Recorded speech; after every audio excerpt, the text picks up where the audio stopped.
Good morning all of you. कैसे हैं आप लोग। द टॉपिक जो आज हमें डिस्कस करना है, the name of the topic is order of the reaction. In my previous video I have told you how you can express the order of the reaction, and basically this order of the reaction is the extended form of the rate law expression। मैंने आपको पिछले video में ये बात अच्छे से clear कर दी थी कि लॉ ऑफ मास एक्शन से ज़्यादा एडवांस जो टॉपिक हमारा होता है that is the rate law expression. क्या डिफरेंस है? जैसे मैंने यहाँ पर एक एग्जाम्पल लिया है, जनरल एग्जाम्पल है कि एक रिएक्शन आपने ली जहाँ पर रिएक्टेंट ए और बी आपस में कंबाइन करके दो प्रोडक्ट को फॉर्म करते हैं, C as well as D, small A, small b, small c, small d, and these are the coefficient which are added just to balance a chemical reaction. जो purpose है small a b c d add करने का, ये वो स्टैचियोमेट्रिक coefficient हैं जिनको यहाँ पर इसीलिए ऐड किया गया है क्योंकि इनको बैलेंस करना है रिएक्शन को। Clear?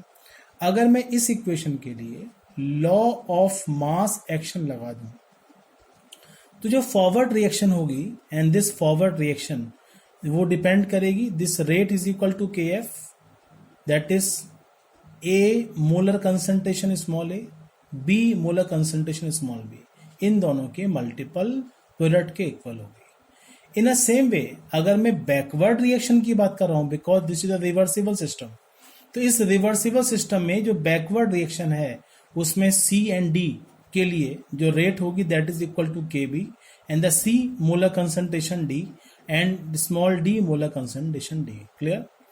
But actually in my previous video मैंने आपको ये बता दिया था कि this small A and small B, इनका जो पर्पस है एंड वो सिर्फ रिएक्शन को बैलेंस करना होता है।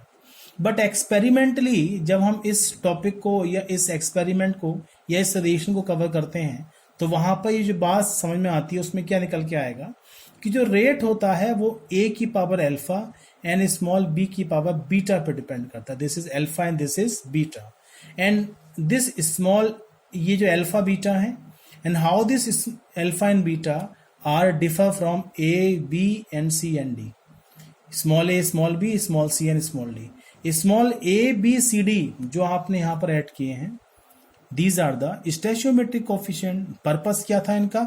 just to balance the reaction। but जो अल्फा एंड बीटा है and these are the actual number of moles of a chemical reaction जो experimentally रिएक्शन के अंदर कंज्यूम होते हैं। मेरी बात ध्यान से समझिएगा, जो अल्फा एंड बीटा है these are the actual number of moles of the reactant which actually consume in a chemical reaction. तो अल्फा स्मॉल ए स्मॉल बी से डिफर है, या alpha beta small A small B C and D से depend होता है। अब इसी expression के अंदर जो आपने लिया है ए की power alpha and this B की पावर बीटा, तो यहां पर जो अल्फा एंड बीटा है इनके सम को हम क्या बोलते हैं? Order of the reaction. How you can define the proper definition of the order of the reaction कि किसी भी रेट लॉ एक्सप्रेशन के अंदर, रेट लॉ एक्सप्रेशन क्या मतलब? एक्सपेरिमेंटली जो परफॉर्म्ड हम कोई रिएक्शन करते हैं तो वहां पर जो एक्चुअल नंबर ऑफ मोल्स हैं, तो order of the reaction it is defined as the sum of the exponent to which the molar concentration in the rate law equation are raised to express the observed rate of the reaction is called the order of the reaction. How you can simplify this definition? In simple way you can say the sum of the actual number of moles consumed. What I am saying here, the sum of actual number of moles of reactant consumed known as order of the reaction. So you can define the order is equal to alpha plus beta। तो इन दोनों के सम को हम क्या बोलते हैं? Order of the reaction. Clear? अब question ये आता है कि हमने इस ऑर्डर को स्टडी क्यों किया, क्योंकि हमें इस ऑर्डर ऑफ द रिएक्शन को जान के एक बात और पता लग गई कि हम रिएक्शन को किस तरीके से क्लासिफाई करें। आपने इस चैप्टर के बिगिनिंग में ये स्टडी किया था कि how the rate reactions can be classified on the basis of the rate. आपने बोला था एक होती है average rate of the reaction, एक होती है instantaneous rate of the reaction. तो याद रखिएगा, एवरेज रेट हो या इंस्टेंटेनियस हो, तो उसके बेस पर रिएक्शंस को दो कैटेगरी में डिवाइड कर दिया था। इसी तरीके से हम ऑर्डर को डिटरमाइन करके भी रिएक्शंस को डिफरेंट ऑर्डर में डिफाइन कर सकते हैं। रिएक्शन में belongs to is of zero order, reaction में belongs to is of first order, reaction में belongs to second order, may be the third order, and maybe the fourth order, and maybe the fractional order reaction. So all type of the chemical reaction on the basis of this order can be classified in various category. Is it clear? तो सबसे पहले मैं आपको जो चीज बताने जा रहा हूं कि how this order is helpful for us to classify the reaction. जैसे मैंने एक एग्जाम्पल लिखा, जैसे फोटोसिंथेसिस ऑफ HCl। हम सनलाइट की प्रेजेंस में HCl गैस को सिंथेसाइज कर रहे हैं in the presence of sunlight. This is the symbol of H new, आपने पढ़ा है E इज इक्वल टू क्या होता है, दैट इज H न्यू होता है। तो यहां पर जो H न्यू है आपका, इस H न्यू का जो कॉन्सेप्ट है, इसकी प्रेजेंस में, सनलाइट की प्रेजेंस में जब आप H2 और Cl2 गैस को आपस में मिक्स करते हो तो these two gases combine to form the 2HCl। These two gases combine to form the 2HCl। अब मुझे एक बात बता दीजिए कि अगर H2 की आपके पास सफिशिएंट क्वांटिटी अवेलेबल है, आपके पास सफिशिएंट क्वांटिटी क्लोरीन की अवेलेबल है, क्लोरीन गैस की अवेलेबल है, लेकिन अगर आपके पास सनलाइट प्रेजेंट नहीं है तो HCl की सिंथेसिस नहीं हो सकती। आपके पास जब तक स्पेसिफिक वेवलेंथ की सनलाइट अवेलेबल नहीं होगी ये केमिकल रिएक्शन पॉसिबल नहीं है। सो वी कंक्लूड दैट कि this chemical reaction is totally independent of the concentration of the reactant. मैं सेंटेंस रिपीट करता हूं अपना कि this chemical reaction is totally independent of the concentration of the reactant, so this reaction is referred as the zero order reaction. क्या कहलाएगी ये? This reaction known as the zero order reaction. तो यानी कि वो सारी केमिकल रिएक्शन जो reactant की कंसंट्रेशन पे डिपेंड नहीं करती हैं, आप उनको जीरो ऑर्डर रिएक्शन कह सकते हैं। ऐसी केमिकल रिएक्शन के लिए जो रेट लॉ एक्सप्रेशन होगा that is rate is equal to K, क्योंकि जो आगे की कंसंट्रेशन है उनका कोई भी इन्वॉल्वमेंट यहां पर नहीं है। तो this rate depends only the rate law constant. तो याद रखिएगा जितनी भी जीरो ऑर्डर रिएक्शन होती हैं वहां पर रेट इज इक्वल टू क्या हो जाता है? K. This equal to what? This is K. अब जो मैं कुछ और एग्जाम्पल यहां लेता हूं जीरो ऑर्डर के लिए, जैसे मैंने एग्जाम्पल के फॉर्म में ले लिया, आपने अमोनिया गैस को ले लिया, तो this is the 2NH3 and this ammonia can be dissociate into their constituents N2 में और 3H2 में आपने अमोनिया को डिसोसिएट कर दिया।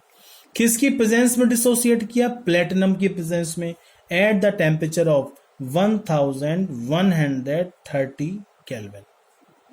तो जब आप इसका रेट लॉ एक्सप्रेशन लिखोगे तो this rate is equal to what? That is equal to के और NH3 कंसंट्रेशन जीरो। मैंने जीरो क्यों लिया? अगर प्लेटिनम का वायर अवेलेबल नहीं है, आपके पास 1130 केल्विन टेम्परेचर नहीं है, तो ये केमिकल रिएक्शन हमारे लिए पॉसिबल ही नहीं है। So this reaction belongs to what? तो this rate is equal to के और ये जो आपका एक्सप्रेशन बनेगा आप इसे क्या बोलेंगे? जीरो ऑर्डर के लिए rate of the reaction. So finally I can summarize the concept here कि all those chemical reaction in which the rate of reaction is totally independent of the concentration of reactant. Clear? अब इसी account में जो हमारा next type आएगा उसका नाम होगा फर्स्ट ऑर्डर रिएक्शन। क्या होती है फर्स्ट ऑर्डर रिएक्शन? एग्जाम्पल से समझिएगा। मैंने एग्जाम्पल लिखा decomposition of ammonium nitrite. Decomposition of ammonium nitrite. क्या होता है ammonium nitrite? This is NH4NO2 give rise to N2 plus 2H2O। NH4NO2 give rise to N2 plus 2H2O। जब आप इसका रेट लो एक्सप्रेशन लिखोगे तो rate is equal to K and this is the concentration of ammonium nitride. तो rate किस पर depend करेगी? The concentration of only reactant. तो ये सिर्फ एक ही रिएक्टेंट पर डिपेंड कर रही है। So this is the example of the first order reaction. I am taking here the one more example. क्या है ये एग्जाम्पल? इस एग्जाम्पल में मैंने क्या लिया है? बेसिकली मैंने लिया H2O2। H2O2 dissociate to form the water and half O2। Clear? Rate law expression क्या बताएगा? Rate is equal to K H2O2 concentration. So this chemical reaction totally depends upon the H2O2 molar concentration. तो two types of we have done. एक तो मैंने zero order reaction बता दिया आपको, और एक मैंने आपको फर्स्ट ऑर्डर रिएक्शन का कॉन्सेप्ट बता दिया। क्लियर? अब इसी कॉन्सेप्ट को आगे बढ़ाते हुए I am taking the few examples of the second order reaction. What do you mean by the second order reaction? जैसे मान लीजिए आपने HI को डिसोसिएट किया H2 plus I2 के अंदर, तो decomposition of 2HI give rise to H2 plus I2। H2 plus I2। तो रेट लॉ इक्वेशन इज क्या हो जाएगी आपकी? This rate is equal to K HI की पावर 2। इसका मतलब जो रेट डिपेंड करती है वो 2 मोल्स HI पर डिपेंड करती है। एंड दिस पार्ट या this equation is experimentally proved. और जो चीज एक्सपेरिमेंटली प्रूव्ड होती है उसके लिए कोई एविडेंस की रिक्वायरमेंट नहीं है। तो this rate law expression tell us the rate is equal to K HI की power 2 and so this reaction belongs to second order reaction. And not only this one, second order reactions के और भी बहुत सारे example आप ले सकते हैं। तो ठीक है, तो ये आपकी क्या समझ में आया? सेकेंड ऑर्डर रिएक्शन वो सारी केमिकल रिएक्शन जिसमें कम से कम 2 मोल्स किसी भी केमिकल रिएक्शन के कंज्यूम हो, उसको आप क्या बोलेंगे? This is the second order reaction. Clear? अब मैंने एक एग्जांपल और भी लिया, जैसे हम सोप बनाते हैं, तो सोप बनाने के लिए मैंने क्या लिया? CH3 COO CH3 COO C2H5, साथ में मैंने ले लिया यहां पर NaOH। तो they will combine to form CH3 COONA plus C2H5OH। आप एक एस्टर को डिसोसिएट कर रहे हो सोडियम सॉल्ट के अंदर और इथेनॉल के अंदर। And in this chemical reaction जब आप रेट लॉ एक्सप्रेशन की बात करेंगे तो this rate law equation is equal to what? This is equal to, या मतलब कि this K is equal to क्या हो जाएगा आपका? This is K and CH3 COO C2H5 concentration and as well as NaOH concentration. तो दोनों के 1 मोल किसका कंज्यूम हो गया? दिस एस्टर का, और 1 मोल NaOH का कंज्यूम होगा। सो रेट लो एक्सप्रेशन के बेस पर this is the another example of the second order reaction. In a same वे क्या होती है थर्ड ऑर्डर रिएक्शन? यानी कि जैसे कि एक मैंने एग्जांपल लिया है, this nitric oxide plus O2 combined to form the NO2। तो यहां पर rate is equal to K NO की पावर 2 O2 की power 1 and to order of the reaction becomes 2 + 1। ये अल्फा है, ये बीटा है। अल्फा कितना है? 2, बीटा कितना है? 1। तो 2 + 3 दैट इज इक्वल टू 1। मतलब sum of the order of the reaction known as sum of the actual number of moles consumed here. कितने आपके अल्फा थे? 2। कितने आपके बीटा है? 1। तो 2 + 1 is equal to 3 must be the order of the reaction. याद रखिएगा, ऑर्डर ऑफ द रिएक्शन ये जरूरी नहीं है कि वो होल नंबर में ही हो, वो फ्रैक्शन के अंदर भी हो सकता है। जैसे मैंने एग्जांपल लिखा, formation of the hydrogen bromide H2 + Br2 give rise to 2HBr। जब आप इसका रेट लॉ एक्सप्रेशन एस्टिमेट करोगे तो रेट लॉ एक्सप्रेशन के बेस पर, ये तो देखिएगा सिंपल बैलेंस्ड रिएक्शन है, और जो ये एक्सपेरिमेंट जो आपके सामने स्टेटमेंट लिखा हुआ है, and this is the statement according to the rate law equation.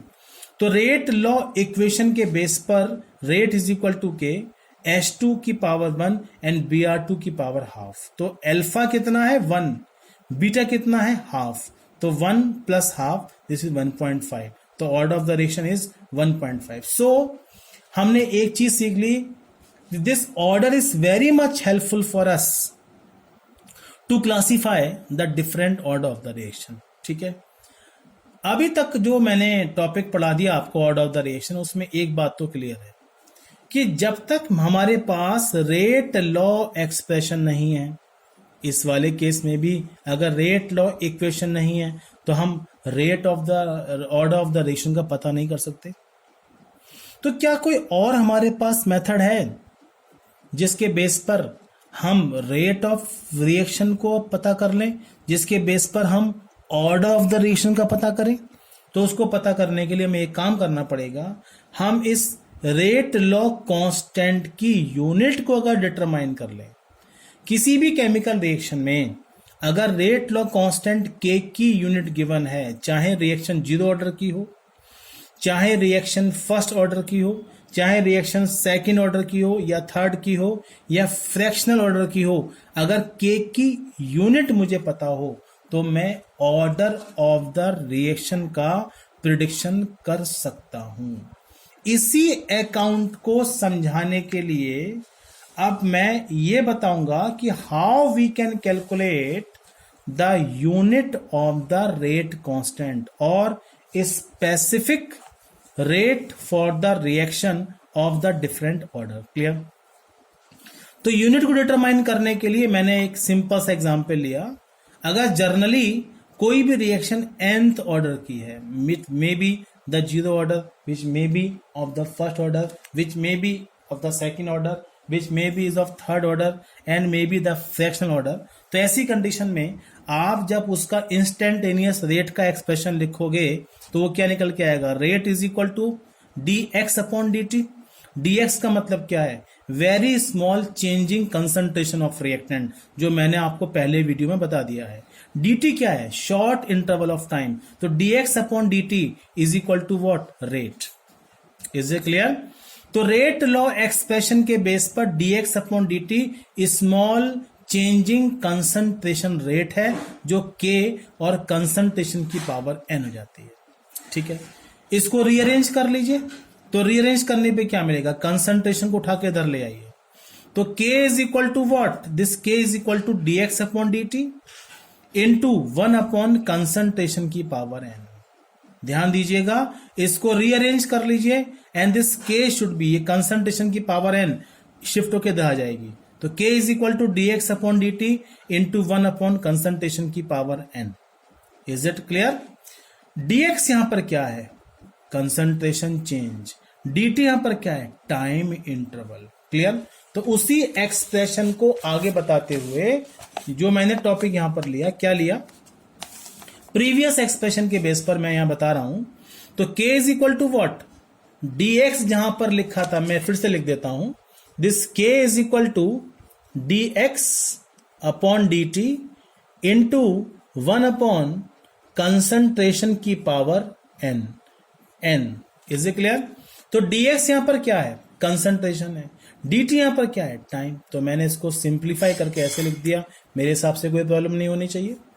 1 upon concentration की पावर ऑलरेडी कंसंट्रेशन है, तो कंसंट्रेशन इनटू 1 अपॉन कंसंट्रेशन की पावर n, ये और ये वैल्यू आपस में कट जाएंगी, ये भी कंसंट्रेशन है, ये कंसंट्रेशन की पावर n है, इसको सॉल्व करने पे मिलेगा कंसंट्रेशन की पावर n-1।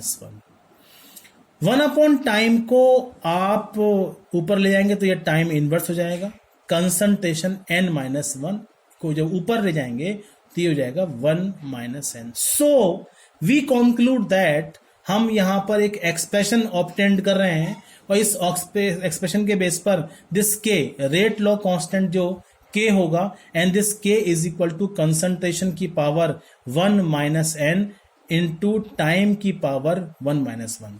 तो concentration power 1 - n time inverse is the final expression for us, जो हमारे लिए हेल्पफुल होगा ऑर्डर को डिटरमाइन करने के लिए। क्लियर? जो टॉपिक मैंने यहां पर अभी तक बताया, यूनिट हमने क्यों पढ़ी, इस यूनिट को पहचान के स्पेसिफिक रेट कांस्टेंट की यूनिट को पहचान के हम ऑर्डर ऑफ द रिएक्शन का प्रिडिक्शन कर सकते हैं। मान लीजिए कोई भी केमिकल रिएक्शन जीरो ऑर्डर की है। आपको मालूम है जीरो ऑर्डर रिएक्शन क्या होती है, जहां पर reaction is totally independent of the concentration of reactant. तो एन की वैल्यू जीरो हो जाएगी। यहां पर जो एन है इट बिकम्स जीरो, तो ये वैल्यू यहां पुट कर दीजिए तो क्या मिलेगा, यूनिट ऑफ के क्या हो जाएगी, मोल पर लीटर पर सेकेंड। कंसंट्रेशन क्या होता है, मोल पर लीटर, क्या यूनिट होती है कंसंट्रेशन की, मोल पर लीटर। और टाइम की क्या होती है, मान लीजिए सेकंड में ले लीजिए, चाहे आप आवर्स में लीजिए या आप मिनट में लीजिए, अप टू यू ओनली। तो मोल पर लीटर की पावर 1 माइनस जीरो, क्योंकि ये एन जीरो हो जाएगा, और ये सेकंड की पावर 1 माइनस 1। तो फाइनल यूनिट ऑफ के, जो यूनिट ऑफ के निकल के आएगी जीरो ऑर्डर के लिए, mole inverse litre second inverse, या litre mole inverse second inverse. अगर किसी भी केमिकल रिएक्शन में रेट लॉ कांस्टेंट की यूनिट अगर आपको ये दे रखी है, तो इसका मतलब रिएक्शन जीरो ऑर्डर की ही होगी। इसी केमिकल इक्वेशन में अब n की वैल्यू को मैं 1 मानूंगा। अगर रिएक्शन फर्स्ट ऑर्डर की दे रखी है तो n कितना हो जाएगा 1। तो यहां पर जहां पे कंसंट्रेशन 1 माइनस एन लिखा है, ये क्या जाएगा, मोल पर लीटर अपॉन 1 माइनस 1, ये कट जाएगा, जीरो हो जाएगा। एंड सेकेंड इनवर्स, चाहे वो आवर्स इनवर्स हो या वो मिनट इनवर्स हो या वो सेकेंड इनवर्स हो, रिएक्शन आपकी फर्स्ट ऑर्डर की होगी। मेरे हिसाब से ये कॉन्सेप्ट आपको क्लियर होते जा रहे होंगे। अब इसी चीज को आगे बढ़ाते हुए अगर मैं n को 2 लेता हूं, देखिए पुट करिए वैल्यू, क्या मिलेगी, मोल पर लीटर 1 माइनस 2, तो ये कितना आएगा आपका, इनवर्स हो जाएगा। तो ये फाइनल निकल के आएगा लीटर, ये इनवर्स हो जाएगा आपका लीटर की पावर 1, और ये जो आपका मोल है this is the mole inverse second inverse. तो किसी भी केमिकल रिएक्शन में अगर K निकल के आ जाता है आपका K is equal to litre mole inverse second inverse, इसका मतलब reaction belongs to second order. In a same way अगर मैं थर्ड ऑर्डर की बात करता हूं तो n की वैल्यू कितनी जाएगी, 3। तो ये आएगा आपका litre square mole inverse 2 and second inverse is the unit of the K for the third order reaction. तो थर्ड ऑर्डर रिएक्शन के लिए K अगर आपको दिया हो, ये K अगर आपका ये दिया हो, या आपका ये दिया हो, सेकंड इनवर्स दिया हो, तो accordingly you can easily determine the order of the reaction. ये न्यूमेरिकल्स मैं आपको वर्कशीट दूंगा और उसमें न्यूमेरिकल्स में ये चीज बताऊंगा आपको कि अगर K की यूनिट दे रखी है तो ऑर्डर का प्रेडिक्शन करना हमारे लिए पॉसिबल हो जाता है। आप ये मान के चलिए कि जिस टॉपिक में आप एंटर कर चुके हो, ये आपके सिलेबस का करीब करीब 70% से ऊपर का पार्ट है। इसी ऑर्डर को डिटरमाइन करने के लिए अभी हमें बहुत कुछ आगे पढ़ना है। अभी हमें इंटीग्रेटेड रेट ऑफ एक्सप्रेशन पढ़ना है, जो चैप्टर का मेन पार्ट है। कुछ रिएक्शन बहुत स्लो होती हैं, कुछ बहुत फास्ट होती हैं, तो उनको कैलकुलेट करने के लिए हम हाफ लाइफ पीरियड पढ़ेंगे। मतलब ये अभी जस्ट बिगिनिंग है। जब ऑर्डर ऑफ द रिएक्शन में आप आगे बढ़ोगे तो ये टॉपिक बहुत ही एक्सटेंडेड फॉर्म में आएगा, और बहुत जल्दी मैं अगले वीडियो में आपको ये बताऊंगा कि how you can calculate the integrated rate law expression for zero order, first order, second order and this one. Clear? तो इस टॉपिक को फिलहाल मैं ही बाइंड अप करता हूं, और एक एक्सटेंडेड फॉर्म में, सेपरेट वीडियो के फॉर्म में मैं आपके लिए एक लेके आऊंगा concept, that is the differential rate equation for the zero order, first order and second order reaction. अब हम एक छोटा सा टॉपिक यहां पर और लेंगे जो हमारे एग्जाम में 1 से 2 मार्क्स में अक्सर पूछा गया है। वो टॉपिक है आपका मॉलिक्यूलरिटी ऑफ द रिएक्शन। बड़ा सिंपल सी टर्म है, एक स्मॉल डेफिनेशंस के फॉर्म में बोर्ड एग्जाम में कई बार पूछी गई है। How you can define the molecularity, this not a very tough topic, बहुत ही सिंपल है मॉलिक्यूलरिटी को डिफाइन करना। जब आप कोई भी रिएक्शन परफॉर्म करते हो तो उसमें मोस्टली रिएक्टेंट का इन्वॉल्वमेंट होता है। रिएक्टेंट जैसे O2F2 है, इसको डिसोसिएट करने पर O2 मिलेगा, F2 मिलेगा। तो इसमें कितने मोल्स रिएक्टेंट के कंज्यूम हो रहे हैं, 1। कितने मोल्स इन्वॉल्व हो रहे हैं, ओनली 1। तो मॉलिक्यूलरिटी कितनी जाएगी, 1। मैंने एग्जांपल लिया 2HI, डिसोसिएट करने पे मिलेगा H2 + I2। How many moles of reactants are consuming here, 2 only. तो molecularity becomes 2 for this chemical reaction. In a same way, यहाँ पर 2 moles of nitric oxide, 1 mole of O2 and they will combine to form the 2 moles of NO2. And कितने moles reactant के involve हो रहे हैं? 2 moles of NO, 1 mole of O2 and molecularity becomes 3. तो इन 3 example के base पर हमारे सामने एक बात निकल के आती है कि किसी भी केमिकल रिएक्शंस के अंदर टोटल नंबर ऑफ मोल्स, चाहे वो एटम्स के फॉर्म में हो या आयंस के फॉर्म में हो, मॉलिक्यूल्स के फॉर्म में हो, जो रिएक्शन में आपस में कोलाइड करेंगे, और जब तक ये कॉलिजन नहीं होगा, अगर 2 रिएक्टेंट आपने लिए हैं तो रिएक्टेंट ए और रिएक्टेंट बी के एटम्स के बीच में जब तक इफेक्टिव कॉलिजन नहीं होता है तो वो कभी भी प्रोडक्ट में कन्वर्ट नहीं होते. तो याद रखिएगा, किसी भी इफेक्टिव कॉलिजन के अंदर एटम, आयन या मॉलिक्यूल जो रिएक्शंस के अंदर पार्टिसिपेट कर रहे हैं उनके नंबर को हम मॉलिक्यूलरिटी कहते हैं. Is it clear? तो this is the very small topic जो आपने समझ के चलना है, ठीक है, जो आपके एग्जाम में कई बार पूछा गया है. That is the molecularity of the reaction. एक टॉपिक में और कवर करूंगा, उसके बाद हम लेंगे डिटेल में नेक्स्ट वीडियो में integrated rate law expression for different order of the reaction. उससे पहले मैं यहाँ पे एक टॉपिक और लेता हूं, मैकेनिज्म ऑफ द रिएक्शन. कोई नया टर्म तो है नहीं. जब आप बहुत सारी रिएक्शंस पढ़ते हो, जैसे आपने एग्जाम्पल के फॉर्म में यहाँ पे लिखा है 2N2O5, this nitrogen pentoxide, when this compound dissociate and it will dissociate to form the 4 moles of NO2 and 1 mole of O2. जब रिएक्शन के आप मैकेनिज्म की बात करेंगे तो ये कई स्टेप के अंदर होगी. स्टेप नंबर 1 है एंड स्टेप नंबर 2 है. स्टेप 1 में क्या हुआ? N2O5 डिसोसिएट होने के बाद NO2 बना रहा है और साथ में क्या बना रहा है? NO3. इन अ सेम वे यहां पर जो आपका दूसरा स्टेप है, यहां पर फर्स्ट स्टेप का NO3 फिर से एक मोल ऑफ N2O5 से रिएक्ट करेगा और रिएक्ट करने का बनाएगा 3NO2 प्लस O2. अब इन 2 टॉपिक को पढ़ के ये बात समझ में आती है कि पहला स्टेप बहुत स्लो है, एक्सपेरिमेंटली प्रूव्ड है बात. दूसरा स्टेप बहुत फास्ट है, ये बात भी एक्सपेरिमेंटली प्रूव्ड है. तो इसका मतलब किसी भी केमिकल रिएक्शन में जो स्लोएस्ट स्टेप होता है वही रेट डिटरमाइनिंग स्टेप होता है. तो why the mechanism of the reaction is important for us. कोई भी रिएक्शन की मैकेनिज्म हमारे लिए क्यों इंपॉर्टेंट हो जाती है? क्योंकि अगर आपको रेट डिटरमाइन करनी है तो रेट डिटरमाइन करने के लिए आपको रिएक्शन की मैकेनिज्म को पढ़ना पड़ता है. क्लियर? मैं बहुत अच्छा एग्जांपल देता हूं अपनी बात को रखने के लिए कि why the mechanism is important for us. मान लीजिए कोई भी बाइक की इंडस्ट्रीज है, वहां पे बहुत सारी बाइक्स की मैन्युफैक्चरिंग की जा रही है. तो उन मैन्युफैक्चरिंग के अंदर बहुत सारी बातें हैं जो मैं यहां लेके बता रहा हूं आपको. मान लीजिए हमारी उस इंडस्ट्रीज के अंदर एक डिपार्टमेंट में इंजन को असेंबल किया जाता है और एक दिन में कंपनी सपोज 100 इंजन को असेंबल कर लेती है. एक और डिपार्टमेंट है जहां पर कार्बोरेटर बनाए जाते हैं, मान लीजिए एक दिन में 10,000 कार्बोरेटर बन जाते हैं. एक और डिपार्टमेंट है कंपनी का, वहां सपोज एक दिन में 500 लाइट बना सकते हो आप पर डे, इसकी जो हेडलाइट होती है. एक और डिपार्टमेंट है, उसमें मान लीजिए बाइक का कोई और पार्ट, व्हील बनाए जाते हैं, सपोज 10,000 व्हील एक दिन में बनाए जाते हैं. तो ऐसे अलग अलग डिपार्टमेंट हैं, अलग अलग नंबर हो सकते हैं, 500 600 वॉट से. लेकिन मैक्सिमम 24 आवर्स के अंदर कितनी बाइक को आप असेंबल कर सकते हो? आंसर आएगा सर नॉट मोर देन 100, क्योंकि हमारे पास एक दिन में इंजन तो 100 ही बन रहे हैं. तो आप 100 से ऊपर बाइक को असेंबल करके प्रिपेयर नहीं कर सकते हो. तो ये एक डिपार्टमेंट अलग हुआ, बहुत तेजी से काम कर रहा है. ये डिपार्टमेंट बहुत फास्ट है, ये डिपार्टमेंट भी ठीक है, ये भी डिपार्टमेंट ठीक है, and many other department are there. लेकिन जो सबसे स्लोएस्ट डिपार्टमेंट है उसी के बेस पर हमारी rate of manufacturing of the bike depend करेगी.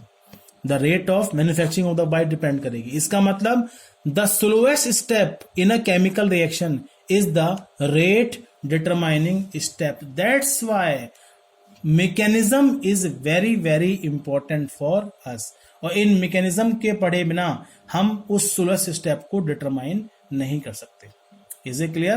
तो ये आपके टॉपिक मैंने अब तक बता दिए हैं। तो ये आपके टॉपिक इंपॉर्टेंट हो जाते हैं। मॉलिक्युलरिटी ध्यान रखिएगा, very very important for examination. Mechanism of the reaction is important for us, and different type of the examples of the order of the reaction भी हमारे लिए इंपॉर्टेंट है। और इसके अलावा जो नेक्स्ट टॉपिक मैंने बताया कि यूनिट ऑफ के बेस पर ऑर्डर का प्रेडिक्शन आप कैसे कर सकते हैं, नेक्स्ट वीडियो में आपके लेके आऊंगा, that is integrated rate law expression for zero order first order reaction, जिसके बेस पर आपको न्यूमेरिकल प्रॉब्लम सॉर्ट आउट करनी पड़ेगी। Thank you.